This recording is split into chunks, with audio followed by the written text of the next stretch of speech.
Colt Brennan didn't look like a coward when Magnus Whitmore hit the saloon floor, blood streaming from his split lip, gasping for air as the entire room fell silent. The Dusty Dollar Saloon reeked of whiskey and sweat, its wooden floors stained with decades of spilled drinks and broken dreams. Colt stood over the fallen rancher, his knuckles raw and trembling, chest heaving like a wild animal cornered in a cage. Every eye in that saloon was fixed on him. But a chilling thought knifed through his mind. I've just awakened a sleeping giant. Magnus Whitmore wasn't just any rancher. He owned half the territory, controlled the water rights, and commanded 50 men who'd eagerly spill blood at his whim. But right now, he was sprawled on his back, wiping blood from his mouth, his expensive hat knocked clean off his silver head. The man who orchestrated fortunes couldn't control the crimson tide staining his own teeth. It had started over a paltry sum, $23. 23 measly dollars that Magnus claimed Colt owed him for feed. But Colt knew better. He'd paid that debt 2 weeks ago in cash right into Magnus's weathered palm.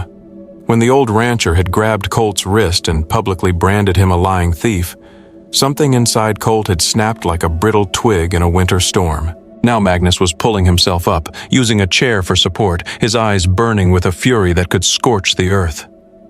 "You just made the biggest mistake of your miserable life, boy," he wheezed, spitting blood onto the sawdust. "My son Thorn is riding back from Millfield today. When he sees what you've done to me..." Colt's stomach plummeted like a stone dropped into an abyss. Thorn Whitmore. The name alone could silence a room full of drunk cowboys quicker than a rattlesnake's hiss. The man who'd once strung up 3 cattle rustlers from the same oak, leaving them as a grim warning. The man who rode with an army of loyal guns and whose reputation preceded him like a thunderclap. Magnus wiped his mouth with a silk handkerchief, his hands shaking with rage. "He'll be here within the hour, boy. And when he sees his father's blood on your hands..." Magnus's laugh was cold as a crypt. "Ain't enough distance in this whole territory for you to run." The saloon door creaked open, and a young boy burst in, his face flushed crimson from running. "Mr. Whitmore," he gasped, his voice cracking with urgency. "Your son Thorn's coming. Saw the dust cloud myself. He's got near 50 riders with him, and they're moving fast." Colt felt the blood drain from his face, leaving him cold and clammy. 50 riders. An army summoned for one ill-fated punch over $23. Magnus smiled through his split lip, an expression more terrifying than any scream. But what Magnus didn't know was that Colt Brennan had spent 3 years desperately trying to outrun a past that made Thorn Whitmore look like a choir boy. Colt's mind raced as he backed toward the saloon's rear exit, his boots scraping against the wooden floor. $23 had just morphed into a death sentence, and every second he lingered was another yard closer to the approaching storm. The other patrons pressed themselves against the walls, wanting no part of the tempest about to break. Magnus struggled to his feet, leaning heavily on the bar. His breathing labored, but his eyes still blazed with vindictive satisfaction. "Look at him run!" he called out to the room, loud enough for everyone to hear. "The great Colt Brennan running like the yellow dog he's always been." But Colt wasn't running yet. His hand instinctively moved to the Colt 45 on his hip, the weight of it familiar and deadly. 3 years ago, in a dusty town called Redemption Creek, this same gun had cut down 5 men in less than 10 seconds. Not because he wanted to, but because he had to. Because sometimes a man's past catches up no matter how far he runs, its tendrils snaking around your ankles, threatening to drag you back into the abyss. "I ain't running from your boy, Magnus," Colt said, his voice steadier than he felt. "But I ain't looking for a war either." He knew it was a lie even as he said it. With 50 men on the horizon, there was no talking his way out of this. There was only survival, a desperate clawing at the edge of the precipice. Magnus laughed, a wet, bloody sound. "War? Boy, this ain't gonna be a war. This is going to be an execution." He gestured toward the window where dust clouds were now visible on the horizon. "My Thorn don't negotiate. He don't show mercy. He solves problems. Permanently." Colt's thoughts turned to his horse, tied up behind the saloon. A black stallion named Shadow. Fast enough to outrun most troubles. But 50 riders, that was a different beast altogether. The kind that had teeth and wouldn't stop chasing until it tasted blood. The kind that would hunt you to the ends of the earth. The boy who brought the news was still standing by the door, his eyes wide with the kind of morbid fascination only children get when they witness the approach of impending doom. "Mr. Brennan," the kid whispered, "they say Thorne's got rifles, long-range ones, and he knows these hills better than anyone." Colt nodded grimly. The kid was right. This wasn't just about numbers. This was about being hunted on Thorne's own stomping ground by a man who'd been riding these trails since before Colt had learned to shoot. Every ridge, every canyon, every hidden spring, Thorne would know them all like the lines on his own hand. Through the window, Colt could now make out individual riders in the approaching dust cloud. They were moving in formation like soldiers, not like cowboys. These weren't ranch hands coming to break up a brawl. These were executioners coming to deliver a final verdict. Magnus pushed himself away from the bar, straightening his vest despite the blood staining his white shirt. "You know what the funny thing is, Brennan? If you'd just swallowed your pride, admitted you owed the money, all this could have been settled peaceful." His smile was cruel, betraying the depths of his bitterness. "But you had to swing like some kind of hero, didn't you?" Colt's jaw tightened. The truth was, he'd paid that money. He had the receipt in his pocket to prove it, but Magnus had torn it up when Colt tried to show it, claimed it was forged. In a town where Magnus owned the bank, the sheriff, and half the businesses, a torn receipt was worth less than the dust on the floor. The thunder of approaching hoofbeats was getting louder now, echoing off the canyon walls that surrounded the small settlement. 50 horses sounded like an avalanche, unstoppable and deadly, threatening to bury everything in its path. Colt counted the seconds, maybe 10 minutes before they arrived. But as Colt reached for the back door, Magnus called out something that made his blood turn to liquid nitrogen. "Oh, and Brennan, my boy knows all about Redemption Creek. He knows exactly who you really are." Redemption Creek. The name hit Colt like a physical blow, harder than any punch Magnus could have landed. His hand froze on the door handle, his entire body locking up as memories he desperately tried to suppress came flooding back to the surface like corpses from a long-forgotten grave. Magnus's bloody smile widened when he saw Colt's reaction. "That's right, boy. You thought you could just change your name, grow out that beard, and nobody would remember. Thorne's been tracking wanted men for years. He knows all about the Hartwell gang. He knows what you did to Sheriff Coleman and his deputies." Colt's throat went bone dry. The Hartwell gang, a name he hadn't heard whispered in 3 years. A name that belonged to a ghost, a phantom limb, a life he had desperately tried to amputate. A life where he'd ridden with killers and thieves, where he'd been forced to commit acts that still haunted his dreams, waking him in a cold sweat in the dead of night. "I ain't that man anymore," Colt said. But even he could hear the hollowness in his own voice, the echo of a lie he'd told himself so many times that it had almost become truth. The past didn't care what kind of man you tried to become. It just kept coming, an unrelenting bloodhound, its nose glued to your scent, never giving up the chase. Magnus laughed again, wiping more blood from his lip.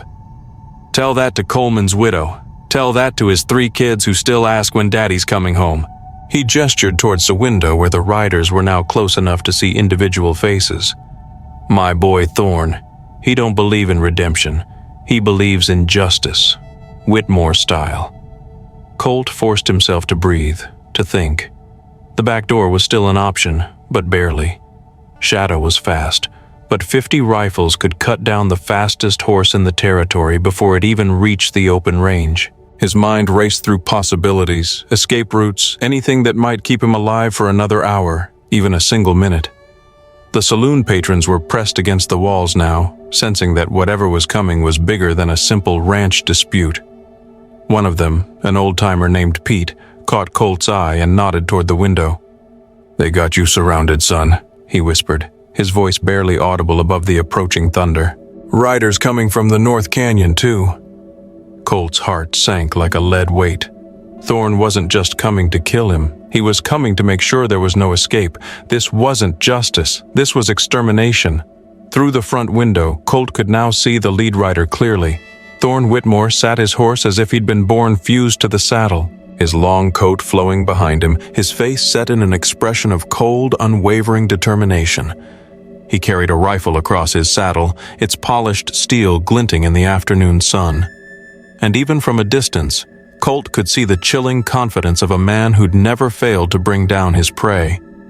The thunder of hoofbeats was deafening now, shaking the glasses on the bar, rattling the windows in their frames. 50 men, all armed, all loyal to a man who believed his father's blood demanded retribution, a payment of a kind Colt wasn't sure he could afford. Magnus straightened his shoulders, preparing to greet his son, bask in his triumph. 3 years you've been running from what you did, Brennan. Today you stop running. But as Thorne's army encircled the saloon, Colt remembered something Magnus didn't know, something about Redemption Creek that even Thorne's research hadn't uncovered, a secret buried deeper than any grave. The real reason the Hartwell gang had disbanded wasn't because they'd been caught.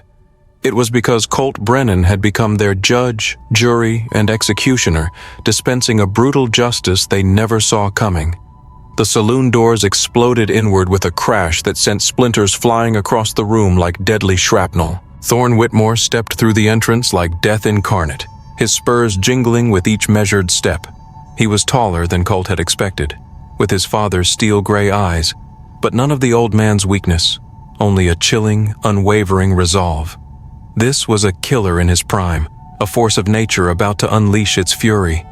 Behind him came a wall of armed men, their faces grim and purposeful. They spread out through the saloon with military precision, rifles ready, blocking every exit, sealing Colt's fate. The patrons huddled in corners, knowing that witnesses to such events rarely lived to tell the tale. Thorne's eyes found his father first, taking in the blood on Magnus's shirt, the split lip, the disheveled appearance. Something dark and terrible flickered across his face, a storm brewing behind his steely gaze. When his gaze shifted to Colt, it was like staring into the abyss, a void of absolute certainty. "Pa," Thorne said, his voice deceptively quiet, laced with a barely restrained rage. "Who did this to you?" Magnus pointed a trembling finger at Colt, his satisfaction evident despite his injuries, fueled by the imminent retribution. "That yellow dog there beat me down over money he owes in front of everyone. Disrespected the Whitmore name." Colt stayed silent, knowing that anything he said would only add fuel to the already raging inferno. But his hand remained near his gun, a primal instinct honed by years of violence, keeping him ready, prepared. Even surrounded, even outgunned 50-1, he wouldn't go down without a fight. He would make them pay a price they wouldn't soon forget. Thorne studied Colt with the intensity of a predator sizing up its prey, searching for any sign of weakness, any flicker of fear. "You're Colt Brennan. Used to ride with the Hartwell gang. Killed 5 lawmen in Redemption Creek." It wasn't a question. It was a cold, hard statement of fact, a hammer blow of accusation that made several of the patrons gasp in horrified recognition. "I'm not that man anymore," Colt repeated. But the words felt weightless, meaningless in the face of Thorne's unwavering certainty. "No," Thorne agreed, his hand resting casually on his gun, a subtle threat that spoke volumes. "You're not. That man was smart enough not to lay hands on my father." He gestured to his men, and several rifles swung toward Colt, the metallic click of their hammers echoing through the silent saloon like the tolling of a death knell. "This man is just stupid." But as the tension in the room reached a breaking point, Colt made a decision that surprised everyone, including himself, a gamble that could either save his life or condemn him to a swift and brutal end. Instead of reaching for his gun, embracing the outlaw persona everyone expected, Colt slowly raised his hands, a gesture of surrender that felt like a betrayal of everything he'd ever been. "Your father's lying," he said clearly, his voice carrying to every corner of the silent saloon, cutting through the oppressive tension like a knife. "I paid that debt 2 weeks ago. He destroyed the receipt and called me a thief." Thorne's expression didn't change, remaining an impassive mask, but something in his eyes sharpened, a flicker of doubt igniting in the depths of his cold gaze. "You calling my pa a liar?" "I'm calling him a man who made a mistake," Colt said carefully, choosing his words with the precision of a surgeon wielding a scalpel. A mistake that got out of hand when he grabbed me first. Magnus's face flushed red with rage, his composure cracking under the weight of Colt's accusation. "You lying piece of—" "Shut up, Pa!"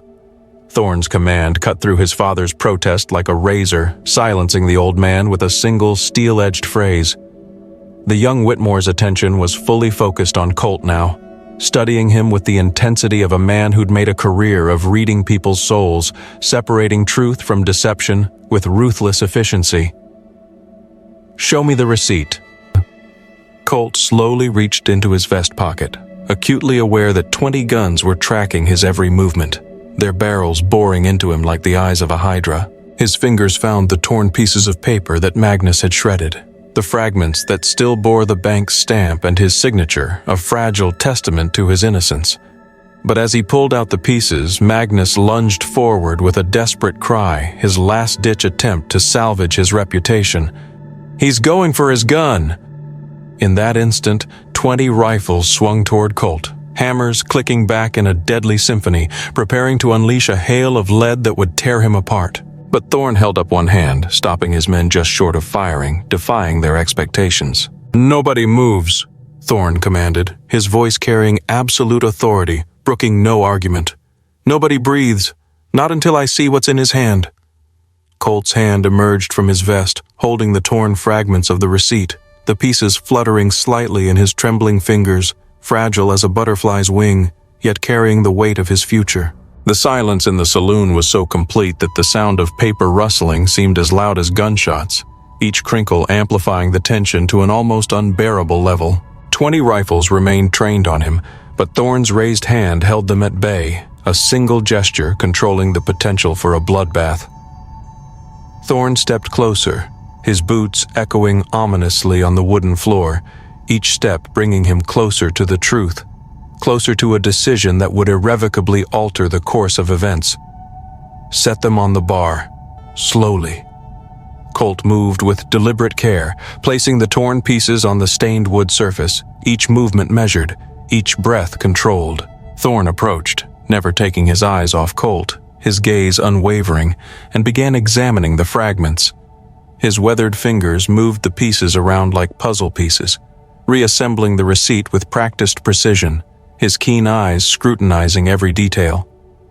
Magnus watched his son with growing unease, sweat beading on his forehead despite the cool air, realizing that his carefully constructed world was about to crumble. "Son, don't let him fool you with some forged—" "I said shut up, Pa!" Thorne's voice carried a warning that made the old rancher step back, shrinking under the weight of his son's disappointment. The young Whitmore continued studying the receipt, his expression unreadable, a blank canvas that offered no clues to his thoughts. After what felt like an eternity, he looked up at his father, his gaze unwavering. "This is from the First National Bank, yesterday's date stamp. Your signature acknowledging payment in full." Thorne's voice was deadly quiet, each word a carefully aimed bullet. $23 for feed, as stated. The blood drained from Magnus's face, leaving him ashen and gaunt. That ain't possible. He never paid." "You took his money, Pa." Thorne's words cut through the saloon like a whip crack, exposing the raw truth for all to see. "You took his money, then you tried to take it again. And when he called you on it, you grabbed him first." Magnus stumbled backward, his mouth opening and closing like a fish gasping for air, unable to articulate a coherent defense. I forgot. The doctor said my memory ain't what it used to be since the fall." "Your memory was fine enough to call him a lying thief in front of half the town." Thorne's disappointment was more terrifying than his anger had been, a crushing weight of disillusionment. Fine enough to demand payment twice for the same debt. Colt remained perfectly still, hardly daring to breathe as father and son faced off, their conflict laid bare for all to witness. The other patrons watched in stunned silence as the most powerful family in the territory tore itself apart over $23 and a lie, their dynasty crumbling before their very eyes. Thorne turned back to Colt, his expression unreadable, a mask of stoicism that betrayed nothing of his inner turmoil. "You paid your debt fair and square. My father wronged you." He paused, letting the words sink in, acknowledging the injustice Colt had suffered. "But you still put hands on a Whitmore? That can't stand." Colt's heart sank. Even with the truth revealed, even with Magnus exposed as the one in the wrong, the ancient code of family blood, the unwavering loyalty that bound them together, still demanded satisfaction, a price to be paid. "So what happens now?" Thorne was quiet for a long moment, his eyes moving between his humiliated father and the man who defended himself against false accusations, weighing the scales of justice and honor. When he finally spoke, his words surprised everyone in the room, defying all expectations. "Now you ride out of here, right now, and you never come back to Whitmore territory." Magnus exploded in outrage, his fragile composure shattered by his son's unexpected decision. "What? After what he did to me, after he humiliated our family name?" But Thorne's attention was fixed on something else entirely, a new threat looming on the horizon. Through the window, another dust cloud was approaching from the east, smaller than the army that had arrived with Thorne, but moving faster, carrying a sense of urgency that sent a chill down their spines. "That's Sheriff Daniels," one of Thorne's men called out, his voice laced with apprehension. "And he's got a federal marshal with him." Thorne's expression darkened as he realized the implications, understanding the potential consequences of this unwelcome arrival. Someone had sent word to the law about the standoff, and federal marshals only showed up when they were hunting someone very specific. Someone like Colt Brennan, wanted in connection with the Hartwell gang murders. The federal marshal who stepped through the saloon doors wore a badge that caught the light like a warning, a symbol of unwavering authority, a harbinger of justice. Marshal Wade Kellerman was a legend in law enforcement circles, the man who brought down the Dalton gang, who tracked Black Bart through 3 territories, who never came home empty-handed. And right now, his cold blue eyes were fixed directly on Colt Brennan, pinning him like a butterfly on a display board. "Well, well," Kellerman said, his voice carrying the weight of the federal government, leaving no room for argument. "Colt Brennan, or should I say Cole Hartwell, you've led us quite a chase, son." Colt's blood turned to ice, a wave of dread washing over him. Cole Hartwell, his real name, the one he'd buried along with his past, the identity he had desperately tried to shed. The name that connected him not just to the Hartwell gang, but to something much worse. Something that made the deaths in Redemption Creek look like a Sunday picnic, a dark secret he had guarded for 3 long years. Sheriff Daniels, a nervous man who clearly didn't want to be caught in the crossfire between a federal marshal and the Whitmore family, cleared his throat, his voice trembling slightly. "Marshal Kellerman has a federal warrant for Brennan's arrest. Multiple charges including murder, robbery, and—" He swallowed hard, his face paling. "The killing of federal agents." The revelation hit the room like a thunderbolt, stunning everyone into silence. Even Thorne's hardened men shifted uncomfortably, their faces etched with a mixture of shock and apprehension. Killing federal agents was a hanging offense, a crime against the very fabric of the nation, an act of treason that carried no leniency, no trial necessary. It was the kind of crime that made you less than human in the eyes of the law, a stain that could never be washed away. Thorne studied Colt with newfound understanding, his gaze hardening with suspicion. "Federal agents? How many?" Kellerman smiled grimly, a predatory gleam in his eyes. 3 good men with families, cut down in their prime by this piece of trash and his gang. He took a step closer to Colt, his voice dripping with contempt. Of course, that was before he turned on his own boys and killed them too. Real piece of work, this one. Magnus, despite his earlier humiliation, couldn't hide his satisfaction, reveling in Colt's misfortune. "See? I told you he was no good. Beat up an old man and he's a federal killer to boot." But Colt's reaction wasn't what anyone expected, defying the narrative they had all so readily accepted. Instead of fear or desperation, something dark and dangerous flickered across his face, a spark of defiance igniting in the depths of his soul. "Kellerman," he said quietly, his voice laced with a chilling calm, "you want to tell these people the whole truth, or just the parts that make you look good?" The marshal's confident expression faltered slightly, the cracks in his carefully constructed facade beginning to show. "I don't know what you're talking about." "Sure you do." Colt's voice grew stronger, more commanding, his gaze locking onto Kellerman's, unwavering and challenging. Tell them about the gold shipment. Tell them about the 3 federal agents who were supposed to protect it. Tell them how you were the only lawman who knew the exact route and timing. Kellerman's hand moved instinctively toward his gun, a telltale sign of his guilt, a desperate attempt to regain control of the situation. "You're talking nonsense." "Am I?" Colt took a step forward, ignoring the rifle still pointed at him, his focus solely on the marshal, determined to expose the truth, no matter the cost. "Tell them how you set up that ambush. How you promised the Hartwell gang safe passage in exchange for a cut of the gold. How you betrayed your own men for money." The silence in the saloon was deafening, broken only by the sound of ragged breathing. Even Thorne was listening intently now, his tactical mind processing the implications of what he was hearing, quickly assessing the plausibility of Colt's accusations. Kellerman's facade was crumbling, his carefully cultivated image of an incorruptible lawman shattered by Colt's unwavering assault. "Nobody's going to believe the word of a wanted killer over a federal marshal," he snarled, his voice laced with desperation. "Maybe not," Colt agreed, his eyes gleaming with a mixture of anger and determination. "But they might believe this." He reached slowly into his other vest pocket, producing a small, worn leather journal, its aged pages filled with secrets that could bring down an empire. Funny thing about corrupt lawmen, they always keep records, insurance, you might say, a way to protect themselves when the house of cards comes tumbling down. Kellerman went pale, his face contorted with a mixture of fear and rage. "Where did you get that?" "Off your partner's body, Agent Morrison. Remember him? The one you shot in the back when he figured out what you were doing?" Colt held up the journal, its contents a ticking time bomb, threatening to explode and destroy everything in its path. He wrote down everything, Kellerman. Every detail of your arrangement with the gang, every betrayal. Thorne reached for the journal, his curiosity piqued, wanting to see the evidence for himself, to determine the truth behind the accusations. "Let me see that."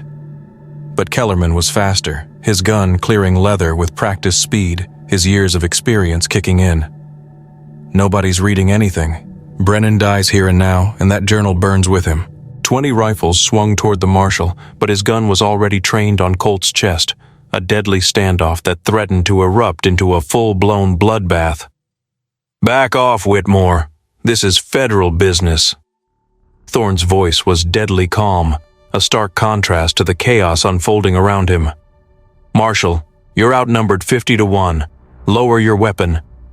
"I've got nothing left to lose," Kellerman snarled, his eyes wild with desperation. "That journal gets out, I'm a dead man anyway." But as the standoff reached its breaking point, Colt did something that stunned everyone in the room, a move so unexpected that it caught them all off guard. He tossed the journal directly to Thorne, entrusting him with the evidence that could clear his name and expose Kellerman's treachery, putting his fate in the hands of a man who had every reason to want him dead. Then, in a blur of motion, he dove sideways, drawing his own gun in one fluid motion, his years of training taking over, transforming him back into the deadly gunslinger he had tried so hard to bury. The saloon exploded in gunfire, a cacophony of noise and chaos, the air thick with smoke and the smell of gunpowder. But in the midst of the pandemonium, only one thing was certain. The truth about Redemption Creek was finally going to come out, and the consequences would be devastating. When the gunsmoke cleared, Marshal Kellerman lay crumpled on the floor, his weapon still smoking in his dead hand, his reign of corruption brought to an abrupt and violent end. Colt stood over him, his Colt .45 extended, a thin wisp of smoke curling from the barrel, a testament to the speed and precision that had made him a legend. The entire exchange had lasted less than 3 seconds, but it felt like an eternity, a lifetime compressed into a few heart-stopping moments. Thorne held Agent Morrison's journal in his hands, his eyes scanning the pages with growing understanding, his face a mask of grim determination. The scratchy handwriting detailed everything. Meetings between Kellerman and the Hartwell gang, planned ambush locations, even the marshal's personal cut of the stolen gold. "Son of a bitch," Thorne muttered, looking up at Colt with something approaching respect, a grudging acknowledgement of the truth. "You weren't the killer. You were the one trying to stop it." Colt holstered his gun, his hand trembling slightly from the adrenaline coursing through his veins. "Morrison was my friend. We'd served together in the war. When he figured out what Kellerman was planning, he came to me, asked me to help him expose the truth." Sheriff Daniels, who had been cowering behind an overturned table, slowly stood up, his face pale with fear. But the report said you killed federal agents." "I killed the Hartwell gang," Colt confirmed, his voice devoid of emotion. "All of them. But only after they murdered Morrison and the other 2 agents on Kellerman's orders. They thought I was part of the setup. But when I saw Morrison's body..." His voice trailed off, the memory still raw after 3 years, a wound that refused to heal. Thorne continued reading, his expression growing darker with each page, his understanding of the events in Redemption Creek solidifying. Morrison documented everything, times, dates, even sketches of the meetup locations. He looked up at Colt, his gaze intense. "Why didn't you turn this into the authorities?" Colt laughed bitterly, the sound devoid of humor. "To who?" "Kellerman was the head of the federal task force. He controlled the investigation. Anyone I talked to, the information went straight back to him." He gestured toward the marshal's body. "Why do you think he's been hunting me for 3 years? Not for justice to cover his own crimes." Magnus, who had been silent during the revelations, finally spoke up, his voice weak and trembling. So you really did pay that debt?" "Pa!" Thorne said sharply, his patience wearing thin. "That's what you're worried about right now?" The old rancher shuffled his feet, looking suddenly very small and very old, the weight of his mistakes crushing him. I really did forget. The doctor said the fall might have affected my memory. I didn't mean to cause all this trouble." Colt studied the broken old man, seeing him clearly for the first time. Not a villain, just a confused elder whose failing mind had started a chain of events that nearly ended in tragedy, a reminder that even the most powerful men are vulnerable to the ravages of time. "We all make mistakes, Magnus. The difference is whether we own up to them." Thorne closed the journal with a snap, his decision made. "Sheriff Daniels, you're going to send a telegram to the federal marshal's office. Tell them Kellerman is dead and why. This journal is going to clear Brennan's name and expose the real criminals." Daniels nodded eagerly, clearly relieved to have someone else take charge of the situation, happy to relinquish the burden of responsibility. "Yes, sir. Right away, sir." But as the immediate crisis passed, Colt realized his problems weren't over. "Even if my name gets cleared, I still put hands on your father in front of witnesses. In this territory, that still means something." Thorne studied him for a long moment, his gaze unwavering. "You're right. It does." He paused, his eyes moving between his father and the man who defended himself against false accusations, weighing the competing claims of tradition and justice. But sometimes a man has to choose between what's expected and what's right. The young Whitmore walked over to his father, helping the old man to his feet, offering him support and guidance. "Pa, you owe this man an apology, a public one." Magnus looked around the room at all the faces watching him, judging him, then back at Colt, shame etched on his face. I'm sorry for the confusion, for the trouble, for all of it. You did nothing wrong." Colt nodded, accepting the apology with more grace than most men would have shown, understanding the weight of pride Magnus had to overcome. "We're square, Magnus. No hard feelings." Thorne turned to address the room, his voice resonating with authority. "Anyone got a problem with how this was handled?" His tone brooked no argument, daring anyone to challenge his decision. "Because if you do, you can discuss it with me, personally." The silence that followed was all the answer he needed, a testament to his power and his unwavering commitment to justice. But as the tension in the room finally began to ease, Colt realized that clearing his name was only the beginning. 3 years of running, 3 years of hiding, 3 years of being someone he wasn't. All of that was about to end. The question was, who was Cole Hartwell going to be now? What kind of future could he build on the ashes of his past? 3 hours later, The Dollar Saloon had returned to something resembling normality, its wounds bandaged, its secrets buried.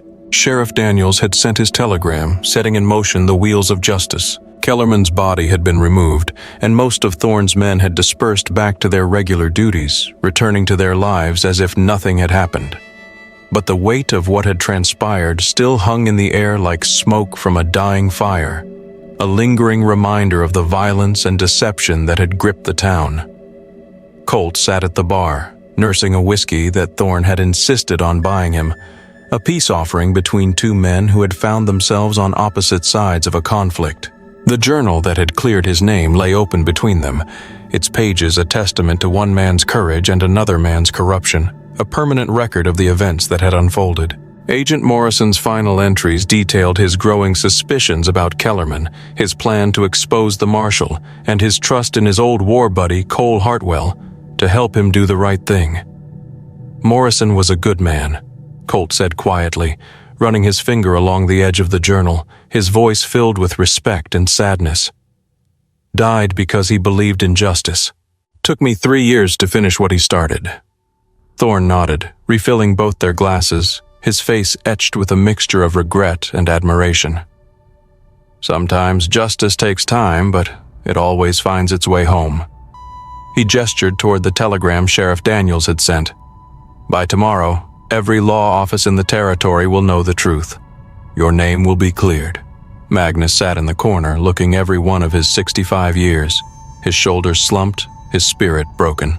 The confrontation had drained him, revealing the fragile old man beneath the rancher's tough exterior, exposing the vulnerability that lay hidden beneath his bluster.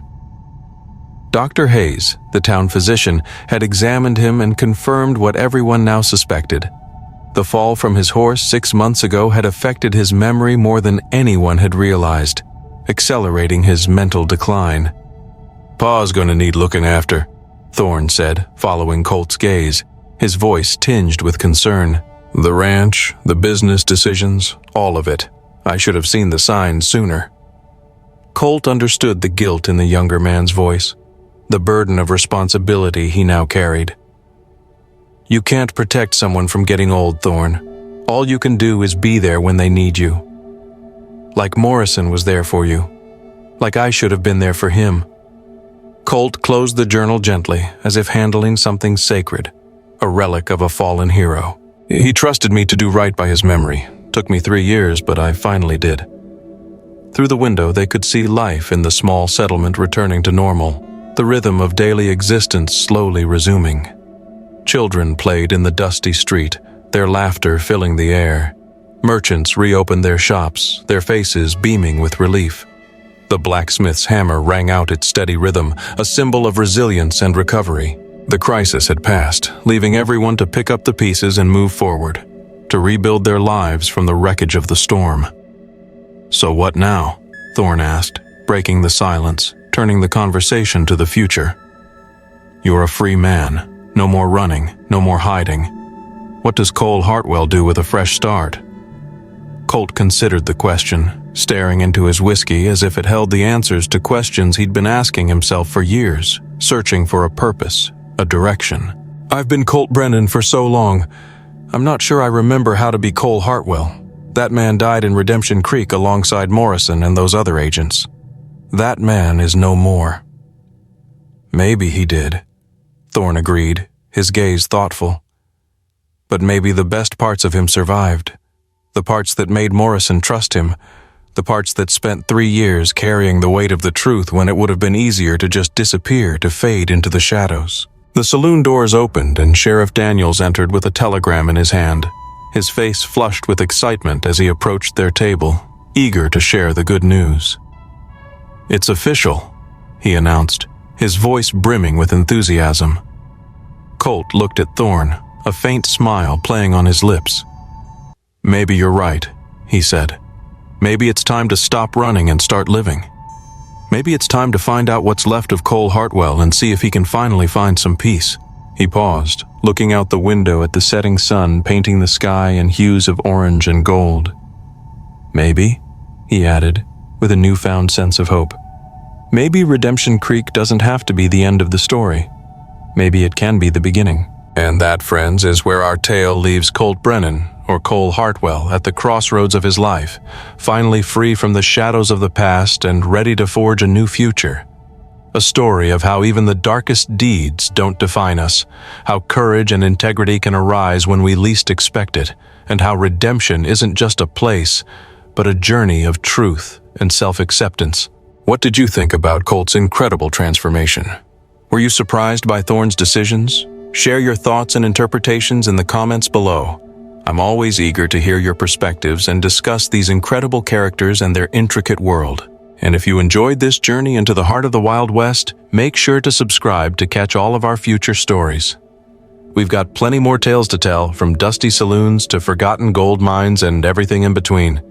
Hit that subscribe button and let's continue exploring these captivating narratives together.